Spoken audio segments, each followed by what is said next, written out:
नहमदुहु व नुसल्ली व नुसल्लिमु अला रसूलिल करीम अम्मा बाद फ़अऊज़ु बिल्लाहि मिनश शैतानिर रजीम बिस्मिल्लाहिर रहमानिर रहीम। बाबु मनाक़िबिल अशरा रज़ियल्लाहु तआला अन्हुम। ये बाब है अशरा मुबश्शरा के फ़ज़ाइल और मनाक़िब में। खुलफ़ाए राशिदीन में खुलफ़ा में खुलफ़ाए अरबा का ज़िक्र हुआ। बाबो मनाक़िब अबी बकर, बाबो मनाक़िब उमर, बाबो मनाक़िब अबी बकर व उमर, बाबो मनाक़िब उस्मान व अली। अब साहिब मिशकात यहाँ उन खुश नसीब 10 सहाबा का ज़िक्र कर रहे हैं जिनको रसूल पाक सल्लल्लाहु अलैहि वसल्लम ने दुनिया में जन्नत की बशारत और खुशखबरी दी है। उन्हें उम्मत में अशरे मुबश्शरा कहा जाता है। वो 10 अशरा अरबी का लफ्ज़ है, अशरा माने 10, और मुबश्शरा वो 10 जिन्हें मुबश्शरा बशारत दी गई, गुड न्यूज़ खुशखबरी जिन्हें सुना दी गई। रसूल पाक सल्लल्लाहु अलैहि वसल्लम ने जिन्हें दुनिया में जन्नत की खुशखबरी दे दी, इस मुनासिबत से उस जमात को अशरे मुबश्शरा कहा जाता है।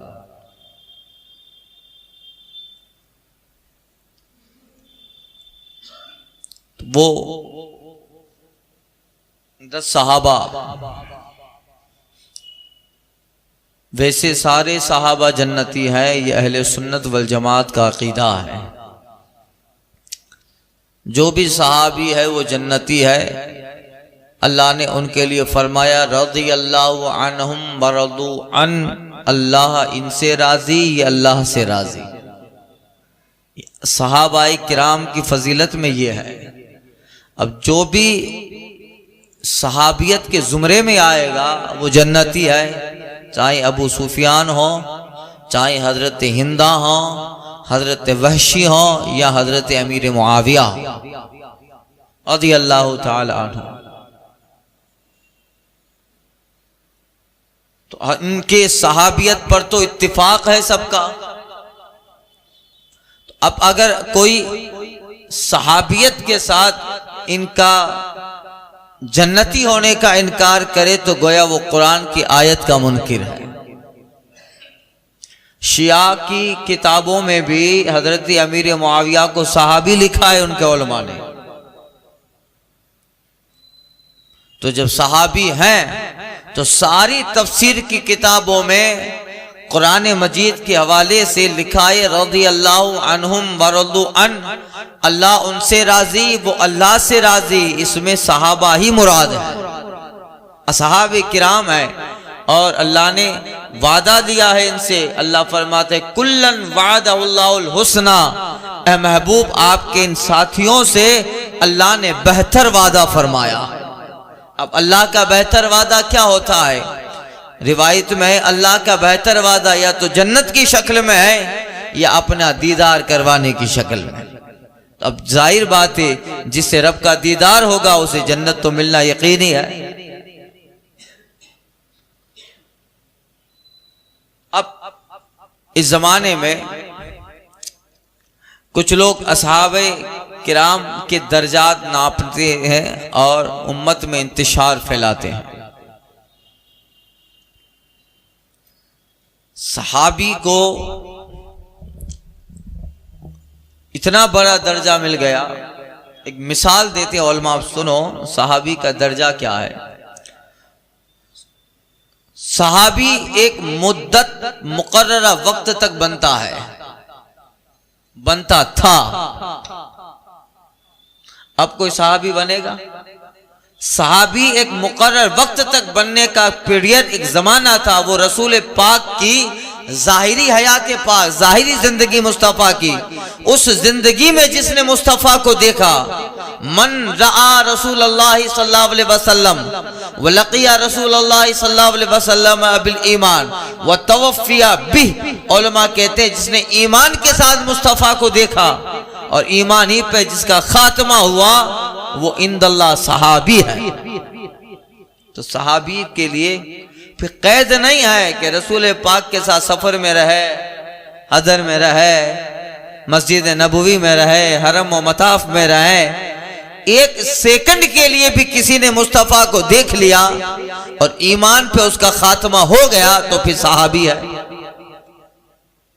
फिर उसका मकाम यह है सहाबी का कि गैर सहाबी, उनके बाद ताबई, तबे ताबई, अइम्मा, औलिया, सोलहा, सूफिया, नौकबा, नौजबा, अब्दा, ये सब उसके बाद कयामत तक आते रहें, वो सब मिलकर भी सहाबा के दर्जे को नहीं पहुंचेंगे, एक सहाबी के दर्जे को नहीं पहुंचेंगे।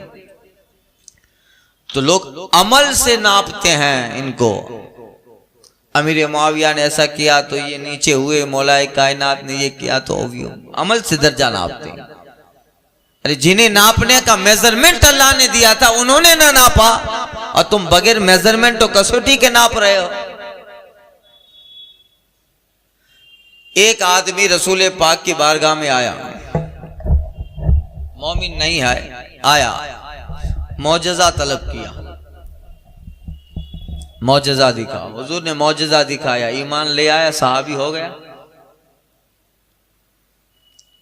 मगर जब वो आया तो सुबह 10 बजे थे। कितने बजे थे? 10 बजे थे। मौजज़ा तलब किया या न भी तलब किया, ईमान ले आया 10 बजे और हुजूर के सहाबा की जमात में बैठ गए। अचानक 11 बजे के करीब वक्त आया, जंग के लिए आवाज हुई, सहाबा बाहर निकले, तशरीफ ले गए। 12 बजे जंग हुई और उस जंग में उस न्यू मुस्लिम की शहादत हो गई। 10 बजे का मुसलमान 12 बजे शहीद हो गया। सहाबी था, नमाज पढ़ा नहीं पढ़ा। क्यों नहीं पढ़ा? इसलिए कि नमाज का वक्त ही नहीं मिला। अल्लाह फरमाता इन्ना सलाता कानत अलल मोमिनीना किताबम मौकूता, नमाज मोमिन पे वक्त बांधा हुआ फर्ज है। वक्त आया ही नहीं, ईमान की हालत में नमाज का वक्त आए तो नमाज फर्ज है। 10 बजे किसी फर्ज नमाज का वक्त नहीं आए और वक्त जोहर से पहले वफात पा गया, ईमान के साथ नमाज का वक्त ही ना मिला, नमाज नहीं पढ़ा उसने। रोजा रखा नहीं रखा, क्यों? इसलिए कि फर्ज रोजा रमजान में वाजिब व फर्ज है। जब ये ईमान ले आया है तो रमजान का महीना नहीं है, रोजा भी फर्ज नहीं है। ज़कात दिया नहीं दिया, इसलिए कि ये जो ईमान ले आया है गरीब है। अगर गरीब न भी होता तब भी ज़कात के लिए माल पर 1 साल गुजर जाना जरूरी है, या तो 2 ही घंटे हैं। ज़कात नहीं अदा। हज किया, हज भी नहीं किया। हज के लिए हज की तारीख और हज का दिन मुतय्यन है। उस दिन नहीं था ज़िलहिज्जा का जब ईमान ले आए, कोई और महीना था। न नमाज, न रोजा, न ज़कात, न हज, कोई आमाल इस्लाम न कर चुका। 10 बजे आया, ईमान ले आए, सहाबियत का मकाम मिला। 11-12 बजे शहादत का जाम पी लिए। अब इमाम गजाली की किताब कीमियाए सादत में देखो, गौसे आजम की किताब गुनियतुत तालिबीन में देखो, और दाता अली हिजवेरी की किताब कशफुल महजूब में देखो, और आला हजरत के फतावा रज़विया में, इन बुजुर्गों की किताबों में देखो। अब इनके बाद जितने भी गैर सहाबी हैं, अब्दाल, अगवास, अख्ताब, जितने भी होंगे सबको एक पल्ले में रखो। उनकी इबादत, रियाजत, बंदगियां सब एक पल्ले में, और उस 2 घंटे के सहाबी को एक पल्ले में। उस सहाबी का पल्ला सबसे भारी है, उसका पल्ला सबसे भारी है। इसलिए उसने अगरचे अमल नहीं किया, मगर उसने वो काम किया है। वो काम यह है कि उसने रसूलुल्लाह को आपकी जाहिरी जिंदगी में देखा। इतना बड़ा दर्जा ना अमल का मौका मिला, किसी चीज का मौका ना मिला, 10 बजे आके ईमान ले आए, सहाबियत का मकाम मिल गया, सहाबी तो हो गए। अब गैर सहाबी हजारों इबादत कर ले, मकाम सहाबियत को नहीं पहुंच पाएगा। इसलिए सरकार सल्लल्लाहु अलैहि वसल्लम को उनकी जाहिरी जिंदगी, आज भी सरकार ही का जमाना है, ये भी हुजूर ही का जमाना है, हुजूर हयातुन नबी हैं, सारे जमाने हुजूर के हैं। अल्लाह फरमाता है वल अस्र, कसम है जमाना है महबूब की, हर जमाना महबूब का है, मगर वो जमाना जब सरकार मक्की और मदनी जिंदगी में 63 साल आप पे मौत तारी होने से पहले अल्लाह का कानून नहीं आया है, उस वक्त तक 63 साल की जो जाहिरी जिंदगी है, उस जिंदगी में जो रसूलुल्लाह को देखे वही सहाबी है, और उस पर खात्मा भी हो ईमान पे। वरना कई ऐसे लोग हैं जो सहाबी तो बन गए मगर बाद में मुर्तद हो गए। तफसीर में एक वाक़या आया था, मैं अर्ज किया था, एक सहाबी का मकाम हासिल हो गया मगर संभाल ना पाए, और इतना करीब हो गए रसूल पाक के वही आती थी तो उनको लिखने के लिए मुकर्रर किया था।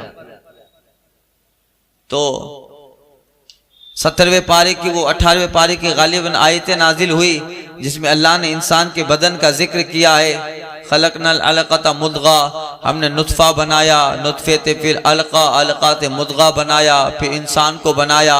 फ़क़सौनल इज़ाम लहमा, फिर गोश्त चढ़ाया, उस पे हड्डियाँ लगाई, हड्डियों पे गोश्त चढ़ाया, फिर चमड़े का लिबास पहनाया।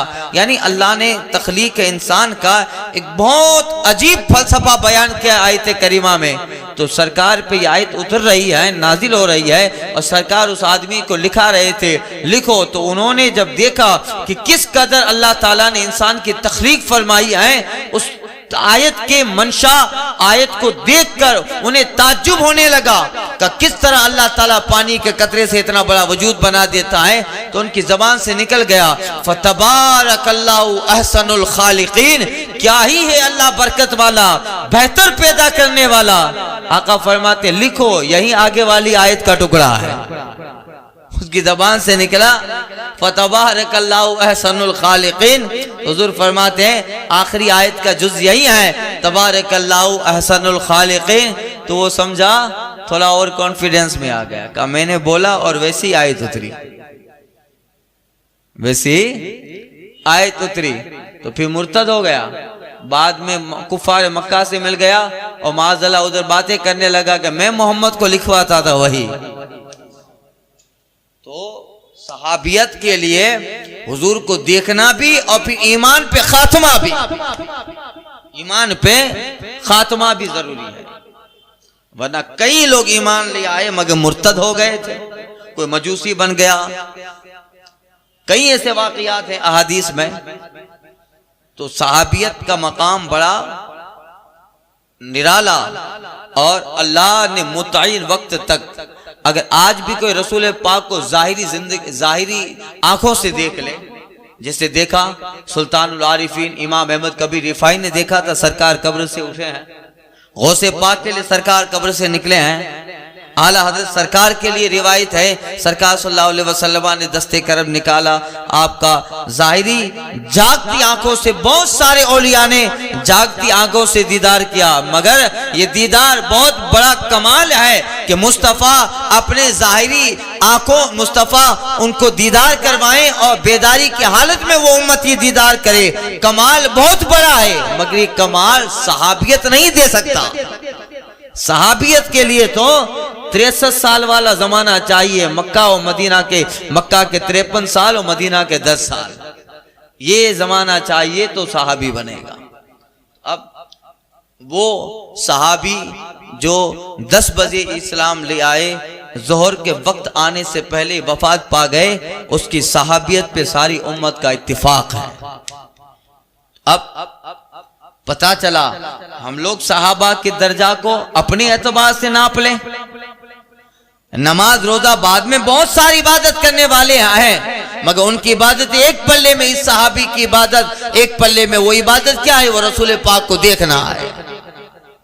ये सिर्फ उम्मत में इंतशार पैदा किया जाता है अबू सुफियान और हजरत अमीर मुआविया का नाम लेकर। जब वो सहाबी हैं तो वो जन्नती हैं, जब वो जन्नती हैं तो कुरान के हवाले से उनका जिक्र खैर ही से है, उनका जिक्र खैर ही से है। तो सहाबियत एक बहुत बड़ा मकाम है। अल्लाह ने जिन लोगों पर अपनी इनायतें उतारी उन्हें ही मकाम सहाबियत दिया है। फारस से चलकर सलमान फारसी मक्का में आ जाते हैं, हबशा से बिलाल बिन रबाहा आ जाते हैं, रूम से सोहेब रूमी आ गए और इनको मकाम सहाबियत मिल गया। पड़ोस में 3 मकान छोड़ के अबू जहल था, अबू लहब था, उतबा शैबा, ये सब उसी जो है चंदा चौकड़ी में रहते थे जहाँ काशाने नबूवत था, करीब में रहने वाले। मगर कुछ मिला नहीं, बल्कि अबू लहब के ताल्लुक से तो अल्लाह ने सूरह तब्बत यदा नाजिल फरमा दी। तब्बत यदा अबी लहब, रिश्तेदारी भी रसूलुल्लाह से थी, उसकी नसब भी मुस्तफा से था, एक कुरैश का, एक खानदान से, कुरैश से सारी चीजें थी। मगर उसकी मजम्मत में अल्लाह ताला ने कुरान की आयत उतारी, तब्बत यदा अबी लहब, महबूब अबू लहब के हाथ गर्द आलूद हो जाएं, वह तब्बा, और वो जो है बिल्कुल बर्बाद हो ही गया।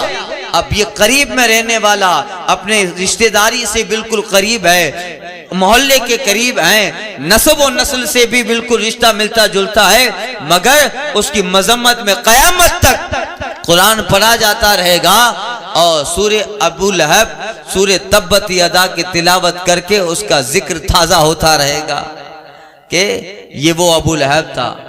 अब मगर करीब में रहने वाले को वो मकाम न मिला, रूम से आने वाले सोहेब रूमी को मिल गया, फारस से आने वाले सलमान फारसी को मिल गया। क्या मतलब? पता ये चला कि सहाबियत भी अल्लाह ताला की तौफीक है। अल्लाह जब तौफीक देता है तो सलमान फारसी के दिल में डाल देता है। इतने अमीर कबीर बाप के बेटे हैं कि सलमान फारसी जब अपने बाप के यहाँ थे तो उनके ताल्लुक से है कि जो लिबास एक मर्तबा पहन लेते थे वो कभी दोबारा जिस्म पे टच नहीं करवाते थे। इतने बड़े मालदार फारस के अमीरों में जिनका नाम और जिनके बाप के पास, दादाओं के पास इतने खजाने भरे पड़े थे कि इतनी नाजु अदा में रहने वाले कि जो एक बार कुर्ता पहन लिया सलमान फारसी ने, फिर गुलाम को हिबा करना है। एक बार जो जूता पहन लिया, यानी वो चीजें फिर दे ही देनी है। हर नई चीज नई बार इस्तेमाल होती, एक बार इस्तेमाल होती। मगर अल्लाह ने दिल में डाल दिया, उन सब चीजों से बेरगबत हो गए। मौसल आए, शाम आए, दिमश्क आए, दीन की तलाश में और मक्का में आ गए। अल्लाह की तौफीक से होता है। फिर इसलिए हजरत सैयद मुहद्दिस आजम हिंद रहमतुल्लाह ताला अलैह ने कहा था कि फजले ईमा पर ही मौकूफ है, फजले नसब भी। फजले ईमा पर ही मौकूफ है, फजले नसब भी। अगर ईमान है तो नसब सलामत है। अगर किसी का बेटा काफिर हो जाए तो काफिर बेटे को मुसलमान बाप की मिल्कियत से हिस्सा नहीं दिया जाता है। काफिर बेटे को, अगर किसी का बेटा काफिर हो गया, अल्लाह ना करे, किसी मुसलमान का बेटा काफिर हो गया तो फिर मसला ये शरा है कि काफिर बेटे को मुसलमान बाप की मीरास से हिस्सा नहीं मिलेगा। इसलिए कि नसब उसी वक्त सलामत है जब ईमान का रिश्ता सलामत है। जब मोमिन है तब नसब का रिश्ता भी सलामत है। अगर रिश्ता ईमान से कट गया तो फिर बेटा बेटा नहीं रहता है। नूह अलैहिस्सलाम का बेटा डूब रहा था और नूह अलैहिस्सलाम रब से कहते इन्नहु मिन अहली, मौला ये तो मेरा बेटा है। अल्लाह फरमाता इन्नहु लैसा मिन अहलिक, नूह ये तेरा बेटा न रहा।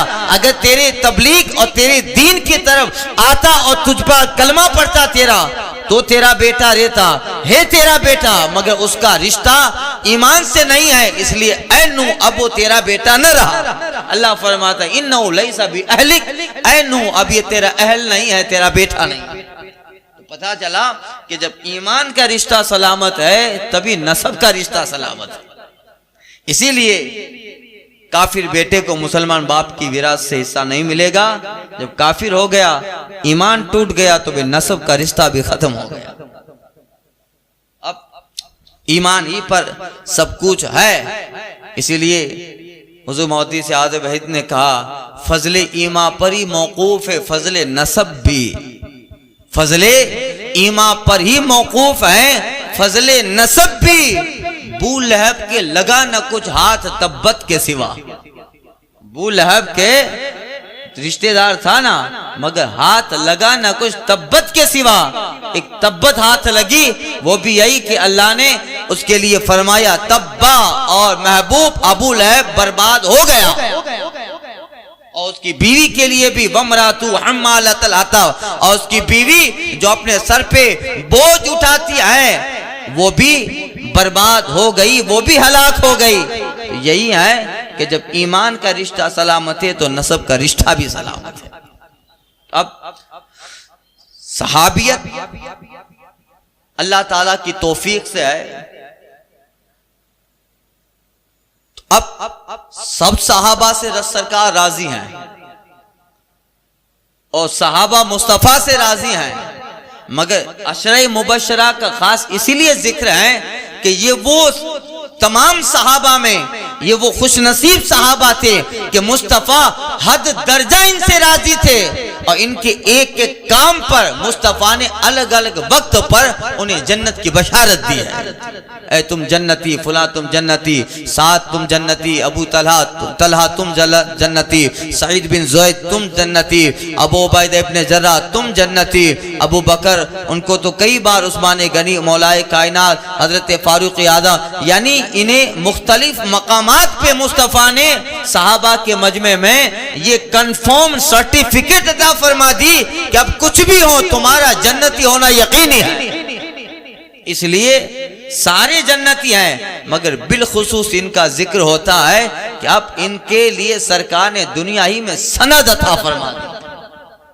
इसलिए आला हज़रत कहते हैं वो दसो जिनको जन्नत का मुज़दा मिला, वो दसो जिनको जन्नत का मुज़दा मिला, उस मुबारक जमात पे लाखों सलाम।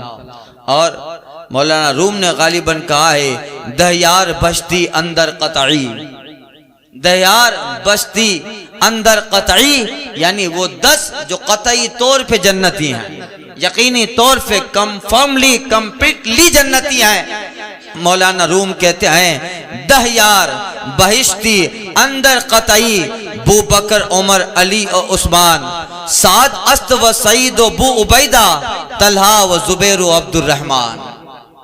ये वो 10 खुश नसीब सहाबा जिनको सरकार ने जन्नत की बशारत दी। अब 4 सहाबा का तो जिक्र हो चुका, अब यहाँ उन अहादीस को साहिब मिशकात जिक्र करेंगे जिस अहादीस में हजरत साद, हजरत सईद, हजरत अबू उबैदा इब्न जर्राह, हजरत तलहा बिन जुबैर, हजरत जुबैर, हजरत अब्दुर रहमान बिन औफ। ये नाम याद रखिए कि वो 10 हैं। 4 तो अबू बकर, उमर, उस्मान और अली, ये 4 हो गए। और फिर हजरत साद, हजरत सईद, हजरत अबू उबैदा बिन जर्राह, हजरत तलहा, हजरत जुबैर और अब्दुर रहमान बिन औफ। 6 ये तो ये 10 सहाबा, इनके नाम में बड़ी फजीलत है। उलमा फरमाते हैं कि इनके नामों को एक एक करके 10 नाम किसी पर्ची में तावीज की शक्ल में लिखकर जहां रखे जाएं, अल्लाह ताला उस जगह बेशुमार बरकतें अता फरमाता है। बल्कि उलमा ने इसके लिए एक वजीफा भी मुकर्रर किया है और अमल भी, अमलियात में इसका बताया है उलमा, चूंकि बुजुर्गों के नाम में भी तासीर होती है ना भाई, अल्लाह वालों के नाम में तासीर है। गौसे पाक के एक मुरीद थे, हजरत, उनका नाम अबुल माली, और सरकार गौसे आज़म रज़ी अल्लाह ताला अन्हु के बहुत करीब थे। का नाम दिमाग में नहीं आ रहा। उनके बहुत सारी, उनके नाम में उलमाए किराम ने बरकतें अता फरमाई है कि उसके, इनके नाम में अल्लाह ताला ने कमाल और वस्फ रखा है। जिस नीयत से पढ़ो अल्लाह ताला उस नीयत को पूरा फरमा देता है। हाँ, उनका नाम था हजरत शेख अबू नस्र अली बिन हैती। हजरत अबू नस्र अली बिन अल हैती, इनके नाम में उलमा फरमाते हैं कि अगर हमारे घर में कीड़ी मकोड़े मच्छर खटमल या कोई मूजी जानवर हो, या कहीं ऐसी जगह जाना पड़ा कि जहां पर रात कयाम करना है और शेर का, सांप का या किसी जो है जहरीले जानवर के या किसी फाड़ खाने वाले जानवर का खतरा है, उलमा फरमाते हैं या अली बिन अल हैती, ये नाम 3, 7 या 11 जैसा भी पॉसिबल हो पढ़कर शहादत की उंगली पे दम करें और अपने इर्द गिर्द एक दायरा बना ले उंगली से, उसके अंदर रहें। अल्लाह ताला इनके नाम की बरकत से उस दायरे के अंदर किसी भी मूजी जानवर को आने नहीं देगा। या अली बिन हैती, हजरत अली बिन हैती गौसे पाक के बहुत सही थे, खलीफा थे और आपके साथ ही रहते थे।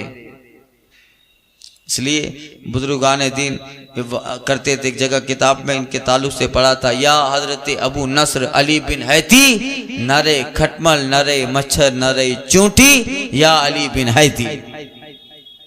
नाम में बरकतें होती है। अब जैसा भी हो, जो भी जानवर तकलीफ पहुंचा रहा हो उसका नाम लीजिए, तो नाम में बरकतें हैं। कितनी तस्कीन है वाबस्ता तेरे नाम के साथ। किसी शायर ने कहा था, कितनी तस्कीन है वाबस्ता तेरे नाम के साथ, नींद कांटों पे भी आ जाती है आराम के साथ।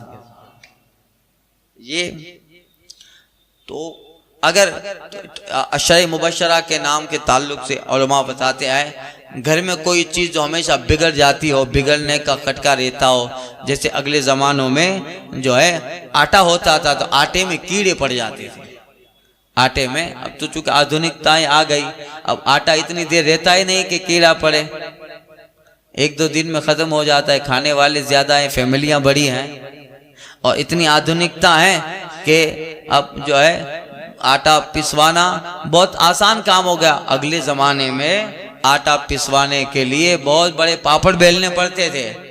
वो पवन चक्की होती थी, चक्की, उस पे 2 बड़े बड़े पत्थर रखे जाते थे, बीच में लोखंड या इस तरह के पतरे की कोई प्लेट रखी जाती थी, एक तरफ हुक लगाया जाता था और बीच में कुछ सुराख करके ऊपर से दाना डाला जाता था और 2-3 पत्थरों के बीच से होता होता जब उसको बार बार घुमाया जाता तो फिर वो आटा बनता था। फिर उसको छान लो तो फिर उसमें से अभी भी कुछ बाकी है, फिर उसको उसमें डालो, फिर उसके जो है लगाओ, फिर कुछ आटा निकला, फिर थोड़े बहुत दाने रह गए, गेहूं का जो दाना है वो आधा कटाए, फिर आधा रह गया, फिर उन आधों को लो और फिर ऊपर डालो, फिर घुमाओ चक्की, तो फिर वो यानी जो है 1 किलो अगर गेहूं पीसना होता था तो कई घंटे दरकार होते थे। तो उस जमाने में क्या होता था, हदीस शरीफ में भी इसका जिक्र आया है, अगले जमाने में लोग आटा पीसने के लिए मजदूर रखा करते थे, मजदूर रखा करते थे जो सारा दिन यही काम करते रहते थे। जिसकी लंबी फैमिली या बड़ी फैमिली होती, खाने वाले ज्यादा होते या कहीं मजदूर ना होते, तो फुर्सत के वक्त में खवातीन खुद ही बहुत एक्स्ट्रा 1-2 महीने का आटा गूंद के रख देती। तो जाहिर है कि इतना लंबा टाइम रहना है तो भी उसमें कीड़े पड़ने का चांस है। ये सारे केमिकल्स नहीं थे अभी निकले हैं। तो फिर कुछ जमानों पहले आटों में कीड़े पड़ते थे, हम भी बचपन में देखा करते थे, काले काले कीड़े पड़ते, मगर अभी नहीं होता है, इसलिए कि अभी आया 2 दिन में आटा खत्म हो गया। फिर पवन घर में आ गई है हमारी चक्कियां, तो घर में ही घर घंटी बोलते उसी से पीस देते हैं, तो 2 लॉन्ग टाइम नहीं रखना पड़ता, तो ताज़ा रहता है। तो फिर अगले ज़माने में ऐसा होता था। तो उलमा फरमाते हैं कि जिस ज़माने में गेहूं गन्ना अनाज या जो है आटा बिगड़ने का इम्कान देता था, तो आमिलीन फरमाते हैं, उलमाए हुक्मा उलमाए आमिलीन कहते हैं कि फिर उस वक्त बुजुर्गों ने ये अमल बताया था कि अशराए मुबशरा के नाम को एक पर्ची में लिख कर जिसके बिगड़ने का अंदेशा है, चाहे गल्ला चाहे अनाज चाहे आटा, असहाबे अशराए मुबशरा का नाम लिखकर उस चीज में डाल देते, जब तक वो नाम की पर्ची तावीज की शक्ल में उस चीज में रहती, अल्लाह इन अस्मा की बरकत से बिगाड़ से उस चीज को हमेशा दूर रखता था। ये आज भी अमल हो सकता है। कोई भी चीज बिगड़ने वाली कई एक चीजें होती है, everything most of things can be fault, कोई भी चीज है जिसमें फॉल्ट हो सकता है, बिगड़ने का अंदेशा है, तो फिर उस पे अमल सिद्क दिल से ये कीजिए, तो फिर अल्लाह ताला जरूर बरकत अता फरमाए। अब आगे वाली हदीस हजरत जो है उमर रजी अल्लाह ताला अन्हु से रिवायत है, जिसमें हजरत तलहा और जुबैर और साद अब्दुर रहमान का जिक्र है। इंशाअल्लाह ताला आइंदा के दर्स में अर्ज़ करता हूं।